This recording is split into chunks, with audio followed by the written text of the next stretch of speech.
তো বন্ধুরা, আজ আমি দেখাবো আধার কার্ডে অ্যাড্রেস চেঞ্জ কীভাবে করতে হয়। ঠিক আছে, তো যারা নতুন বিয়ে হয়ে আসছেন বাপের বাড়ি থেকে শ্বশুর বাড়ি, তাদের স্বামীর নাম অ্যাড করতে হয় এবং অ্যাড্রেস চেঞ্জ করতে হয়। ঠিক আছে, তো ওটার জন্য অনেক লাইন দিতে হয় বা আধার সেন্টারে যেতে হয়। তো ওটা আপনি বাড়িতে বসে বা মোবাইলের মাধ্যমে করতে পারবেন। ঠিক আছে, তো চলো আমরা দেখাই কীভাবে করবো। ঠিক আছে, প্রথমে চলে আসবো গুগলে বা ক্রোমে, এখানে সার্চ করবো আধার বলে। ঠিক আছে, দেখুন আধার বলে চলে এসে, তো এখানে দেখুন ডাউনলোড যে আধার, এখানে একবার ক্লিক করবেন। এখানে ক্লিক করার পর দেখুন মাই আধার যেখানে লেখা আছে মাই আধারে ক্লিক করবেন। ঠিক আছে, মাই আধারে ক্লিক করার পর দেখুন এখানে ডাউনলোড আধার অপশান আসছে, এখানে ক্লিক করবেন। তারপর ড্যাশবোর্ডে আবার চলে যাবেন। ড্যাশবোর্ডটা দেখুন আমার মাউসটা দেখবেন। ঠিক আছে, দেখুন এখানে log in, welcome to my Aadhaar. ঠিক আছে, এখানে আপনি লগ ইনটা অপশানে ক্লিক করবেন।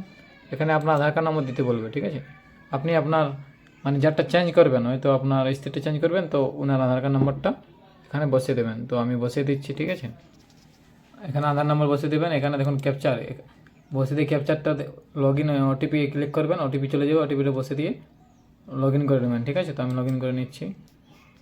দেখুন ওটিপি দিয়ে লগ ইন করার পর এরকম অপশান আসবে। তো এখানে দেখুন দেখতে পাচ্ছেন আপনার মাউসটা, এখানে অ্যাড্রেস আপডেট, এখানে একবার ক্লিক করবেন। ঠিক আছে, এখানে ক্লিক করার পর দেখুন দুটো আছে, অ্যাড্রেস ইউজিং ইউর ডকুমেন্টস দিয়ে আপডেট করতে পারবেন এবং ফ্যামিলি মেম্বার। তো এটা আপনি স্বামীর নামটা দিয়ে চেঞ্জ করবেন। ঠিক আছে, আপনার স্বামীর নাম যেহেতু চাপবে, তো এটা তাড়াতাড়ি হয় এবং দুদিনের মধ্যে হয়ে যায়। তো আমরা ফ্যামিলি মেম্বার বেস্ট আধার আপডেটে ক্লিক করব। ঠিক আছে, এটা দেখুন এটা চলে এসেছে।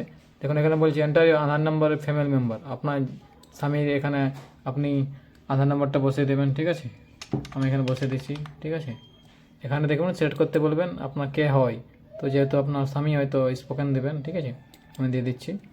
এখানে লার্জিং করতে বলবে, অ্যাকসেপ্ট করবেন। ঠিক আছে, তারপর দেখুন পেমেন্টের অপশান আসবে, তো বেশি আসবে না, 75 টাকা আসবে। তো ওখানে আপনি কিউআর কোড দিয়ে পেমেন্ট করে দেবেন। ঠিক আছে, তো ওটা আমি দেখে দিচ্ছি। পেমেন্ট করা হয়ে গেল। এখন পেমেন্ট করা হয়ে যাওয়ার পর ওখানে একটা নাম্বার আসবে, সিরিয়াল নাম্বার বা এসআইআর নাম্বার যেটা বলা হয়। তো ওটা তারপর দেখুন স্বামীর আধার কার্ডে লগ ইন করে নেবেন। লগ ইন করার পর এখানে চলে আসবেন ফ্যামিলি মেম্বার রিকোয়েস্ট। এখানে যে এসআরএন নম্বর যে বললাম না, একটা এসআরএন নম্বর যাবে, দেখুন এইরকম নাম্বার যাবে। ঠিক আছে, আপনার ফোনেতে, তো ওই নাম্বারটা এখানে বসিয়ে দেবেন আর এসকেপ বোতামে ক্লিক করে ওকে করে দেবেন, তবে আপনার অ্যাড্রেসটা চেঞ্জ হয়ে যাবে আর 2 দিনের মধ্যে আপনি পেয়ে যাবেন। ঠিক আছে, ভিডিওটা ভালো লাগে থাকে লাইক কমেন্ট শেয়ার করে দেবেন।